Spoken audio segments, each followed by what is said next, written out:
சென்னை பூந்தமல்லியில் இருந்து ராமபுரம் சென்ற தனியார் நிறுவன பேருந்து திடீரென பழுதாகி நின்றதால் போரூரில் இருந்து ராமபுரம் வரை சுமார் 1 மணி நேரம் கடும் போக்குவரத்து நெரிசல் ஏற்பட்டது. இது தொடர்பான கூடுதல் விவரங்களோடு இணைகிறார் எமது செய்தியாளர் ரியாஸ் அகமது. வணக்கம் ரியாஸ் அகமது, உங்களிடம் இருக்கும் தகவல்களை சொல்லுங்க. வணக்கம்.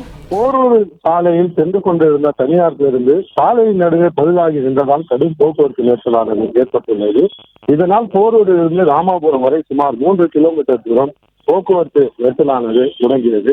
பூந்தமல்லியில் இருந்து ராமாபுரம் நோக்கி சென்று கொண்டிருந்த தனியார் பேருந்து போரூர் அருகே சென்று கொண்டிருந்த போது சாலையின் நடுவே பழுதாகி நின்றது. தகவல் அறிந்து சம்பவ இடத்துக்கு வந்த போக்குவரத்து போலீசார் நடுவே இருந்த பேருந்தை அப்புறப்படுத்தி போக்குவரத்தை சீர் செய்யும் பணியில் போலீசார் ஈடுபட்டு வருகின்றனர்.